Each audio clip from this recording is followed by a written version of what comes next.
High বন্ধুরা, কেমন আছো তোমরা সবাই? আশা করছি সবাই ভালো আছো। আমি তোমাদের সামনে আবার একটা ভিডিও নিয়ে চলে এলাম। আমার কাছে এই রকম কিছু পুরানো চুড়ি আছে।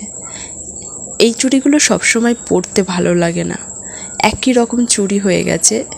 এইগুলো আমি একটু নতুন করে সাজাবো, তাই তোমাদের দেখাচ্ছি কিভাবে একটা নতুন চুড়ি বানাবো এইগুলো থেকে। তোমরা দেখতে থাকো। দেখো, আমি এই চুড়িগুলো কালো উল দিয়ে এইভাবে তৈরি করে নিয়েছি। এইরকম সরু সরু কিছু চুড়ি থাকলেই তোমরা নানা রকম সুতো দিয়ে নানা রকম কালারে তৈরি করতে পারো।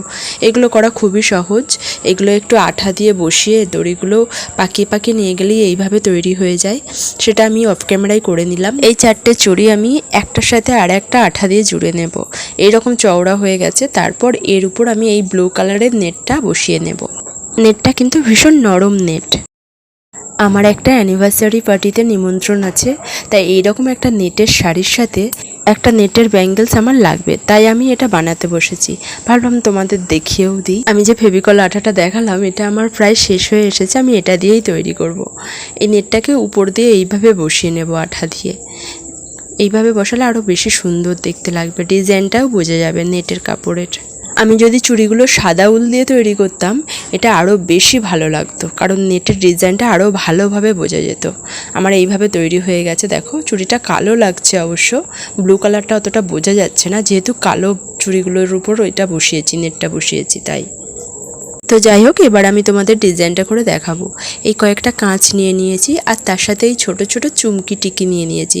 এগুলোকে কি বলে আমি জানি না, আমি তো এইগুলোকে চুমকি বলি, যেহেতু এগুলো ঝলমল করে তাই। এই গোল্ডেন কালারের চুমকিগুলো বসাবো, আর এই কাঁচ বসিয়ে দেব আঠা দিয়ে। এইভাবে কাঁচটা একটু বেঁকা হলো, আমি এটা সোজা করে দেব অফ ক্যামেরায়। এইভাবে আমি বসিয়ে নিয়েছি। এই রকম করে পুরো চুড়িটা আমি বসিয়ে নেব।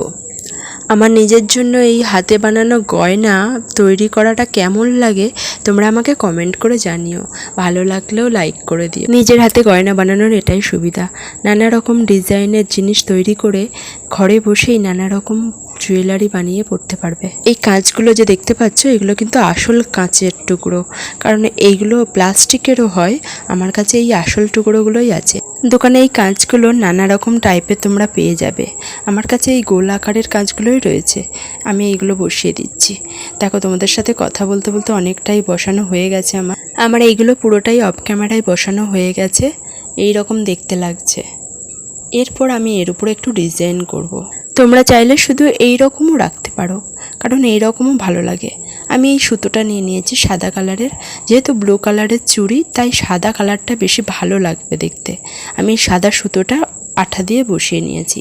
এটা হচ্ছে গুলি সুতো, তোমরা যে কোনো দোকানেই পেয়ে যাবে। এই সুতোটা আমি আঠা দিয়ে বসিয়ে দিয়েছি। আঠাটা দিয়েছি বলে একটু চওড়া লাগছে ডিজাইনটা, না হলে সুতোটা খুবই সরু। যখন শুকিয়ে যাবে তখন আর এই রকম চওড়া লাগবে না। তোমরা কিন্তু কেউ আমাকে কমেন্ট করছো না এই চুড়ির ডিজাইনটা কেমন হয়েছে, তোমরা কিন্তু অবশ্যই কমেন্ট করে আমাকে জানিও। এবং যারা যারা আমার ভিডিও দেখো তাদের অসংখ্য ধন্যবাদ। দেখো, আমার চুড়িটা কমপ্লিট হয়ে গেছে। এই রকম দেখতে লাগছে। আমি পরেও নিয়েছি। এটা আরও ডিজাইন করা যেত সুতো দিয়ে, কিন্তু আমি এইরকম সিম্পল রেখেছি। তোমরা চাইলে এর উপর নানা রকম ডিজাইন করতে পারো। আজকের মতো আমি সবাইকে জানাই টাটা।